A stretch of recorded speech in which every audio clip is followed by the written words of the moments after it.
Hi friends, నమస్తే. Welcome back to our YouTube channel. ఈరోజు మన వీడియోలో చాలామంది క్రియేటర్స్ చాలా వీడియోస్ తయారు చేస్తూ ఉంటారు. దీనివల్ల వారి ఫోన్లో మెమొరీ అనేది ఫుల్ అయిపోయి ఫోన్ సరిగా పనిచేయదు, స్టక్ అవుతుంది, హ్యాంగ్ అయిపోతుంది. సో రకరకాల ప్రాబ్లమ్స్ అయితే ఫేస్ చేస్తూ ఉంటారు. అయితే ఇప్పుడు ఏం చేయాలి? మన మెమొరీలో ఉన్న వీడియోస్ డిలీట్ చేయాలి, లేదంటే వేరే స్టోరేజ్ డివైజెస్లోకి ట్రాన్స్ఫర్ చేయాల్సి ఉంటుంది. సో ఇలా ట్రాన్స్ఫర్ చేయాలంటే మన దగ్గర కంప్యూటర్ ఉండకపోవచ్చు, లేదా నెట్ సెంటర్కి వెళ్ళి దాన్ని ట్రాన్స్ఫర్ చేయాలంటే మనీ అయితే అయిపోతూ ఉంటాయి. సో ఈ ప్రాబ్లం ఫేస్ చేసే వారి కోసమే నేను ఈ డివైస్ అయితే మీకు పరిచయం చేస్తున్నానండి. ఇక్కడ కనిపిస్తున్న ఈ పిన్ పేరు ఓటీజీ పిన్. సో దీన్ని యూజ్ చేసుకొని మన మొబైల్ ఫోన్లో ఉన్న ఫైల్స్ అన్నీ కూడా పెన్ డ్రైవ్కి ట్రాన్స్ఫర్ చేసుకోవచ్చు కంప్యూటర్ సహాయం లేకుండానే. అది ఎలాగంటే మన మొబైల్ ఫోన్కి, అదేవిధంగా పెన్ డ్రైవ్కి, అంటే మీరు ఏ డివైస్కి అయితే ట్రాన్స్ఫర్ చేయాలనుకుంటున్నారో ఆ డివైస్కి ఈ విధంగా సెట్ చేసుకొని ఆ తర్వాత మన మొబైల్ ఫోన్ ఓపెన్ చేసి సెట్టింగ్స్ మీద క్లిక్ చేయండి. సో సెట్టింగ్ మీద క్లిక్ చేస్తే ఇంటర్ఫేస్ మనకి ఈ విధంగా కనిపిస్తుంది. ఇలా కిందకి స్క్రోల్ చేస్తే ఎడిషనల్ సెట్టింగ్స్, సో దీని మీద క్లిక్ చేసుకోండి. కిందకి స్క్రోల్ చేయండి.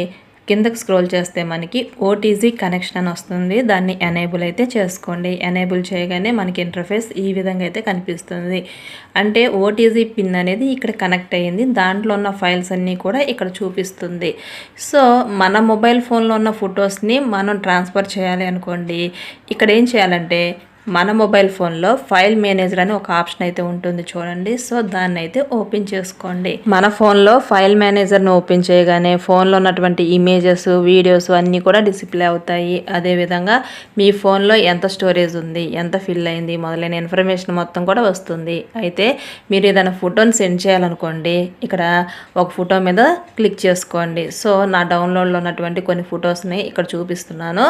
సో ఒక ఫోటో మీద క్లిక్ చేసేసుకొని ఇక్కడ కింద మూవ్ అని చెప్పేసి ఆప్షన్ అయితే కనిపిస్తుంది, దాని మీద క్లిక్ చేసుకోండి. క్లిక్ చేస్తే ఇంటర్ఫేస్ మనకి ఈ విధంగా అయితే కనిపిస్తుంది. ఇక్కడ చూడండి, షేర్ అనే ఆప్షన్ మీద క్లిక్ చేయకండి, మూవ్ అనే ఆప్షన్ మీద క్లిక్ చేయండి. క్లిక్ చేసిన తర్వాత ఇక్కడ మన phone storage, SD card storage, అలాగే కొత్తగా మనం ఓటీజీ పిన్ ఇచ్చాం కదా, దాని స్టోరేజ్ ఇక్కడ కనిపిస్తుంది. సో ఓటీజీ మీద క్లిక్ చేసుకోండి. క్లిక్ చేసిన తర్వాత మీరు ఆ ఫైల్ని ఎక్కడైతే ఇవ్వాలి అనుకుంటున్నారో ఆ ఫోల్డర్ని అయితే క్రియేట్ చేయండి, లేదా ఉన్న ఫోల్డర్లోనే మూవ్ అని చెప్పేసి ఆప్షన్ అయితే ఇవ్వండి. ఈ విధంగా ఇస్తే మీరు మీ మొబైల్ ఫోన్లో ఉన్నటువంటి వీడియోస్, ఫొటోస్ అన్నీ కూడా పెన్ డ్రైవ్లో కంప్యూటర్ సహాయం లేకుండానే డైరెక్ట్గా సెండ్ చేయొచ్చు. ఈ విధంగా సెండ్ చేయటం వల్ల మన ఫోన్ మెమొరీ అనేది ఎప్పటికీ ఫుల్ కాదు. ఎందుకంటే ఎప్పటికప్పుడు ఓటీజీ పిన్ ద్వారా మనం మన ఇన్ఫర్మేషన్ మొత్తం కూడా పెన్ డ్రైవ్లో స్టోరేజ్ అయితే చేసుకుంటాము. దీనివల్ల మనం తయారు చేసిన ఇన్ఫర్మేషన్ పోతుందనే భయం లేదు, అలాగే మన ఫోన్ పాడవుతుందన్న బెంగ కూడా ఉండదు. సో ఇది ఫ్రెండ్స్ సంగతి. నేను ఇచ్చిన ఇన్ఫర్మేషన్ మీకు నచ్చిందని నేను భావిస్తున్నాను. ఈ వీడియో నచ్చితే లైక్ చేయండి, మీ ఫ్రెండ్స్కి షేర్ చేయండి. ఇలాంటి ఇంట్రెస్టింగ్ అప్డేట్స్ గురించి మన ఛానల్ అయితే వెంటనే సబ్స్క్రైబ్ చేసుకోండి. Thanks for watching.